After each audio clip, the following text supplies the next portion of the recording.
Ayon kay Teacher Chris na dito rin nag-aral at nagtapos, estudyante pa lang siya may problema na ang eskwelahan nila sa taon-taong pagbaha. Normal na nga lang daw sa kanila ang maglakad sa tubig kapag papasok sa klase.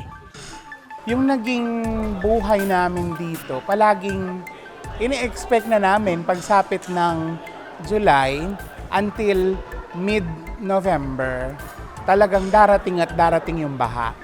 So, yung hindi pangkaraniwan sa amin, pag nangyari na yung year na to, walang tubig or walang baha, dun kami parang, ha? Ba't walang baha ngayon? Iba yung ano namin, yung isip namin na para bang every year, alam namin yung magiging routine namin sa buhay. So, naging struggle at the same time, yun din yung ginamit namin na motivation para sana in the future, matulungan namin yung school na pinanggalingan namin. Pero ilang dekada na ang lumipas, ganun pa rin ang suliranin na iniinda ng mga guro at estudyante rito.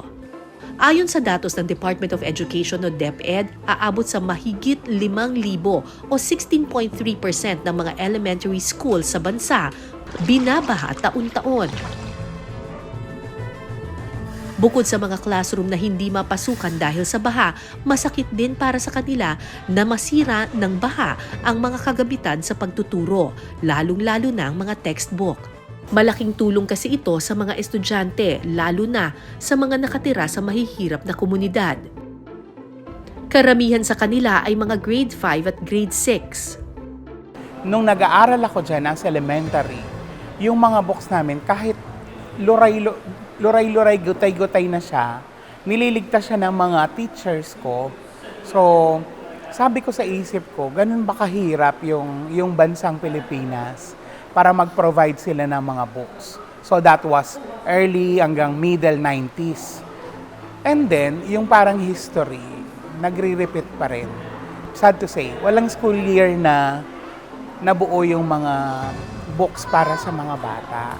Hindi siya 1:1, hindi siya ganun na ratio.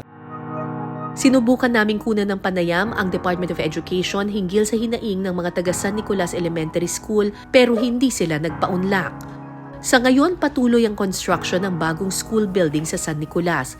2 palapag daw ito at inaasahang hindi napapasukin ng baha. Habang hinihintay ito, patuloy sa pag-aaral ang mga bata. Kahit kulang sa libro, nagtsatsaga ang mga guro at estudyante ng San Nicolas Elementary School para hindi maputol ang edukasyon.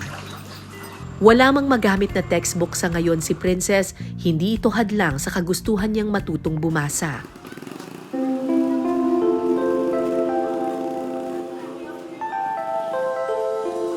Kapag nakakahingi ng kaunting pera, pumupunta siya sa bayan para manood ng online videos sa internet shop. Imbis na vlog o reels, mga reading tutorial ang nakahiligang panoorin ni Princess. Pumupunta po ako sa computer shop. Manonood po ako ng nagbabasa po para sinasabayan ko po. Minsan po Tagalog, tapos po minsan English. Pag nanonood po ako, natututo po ako.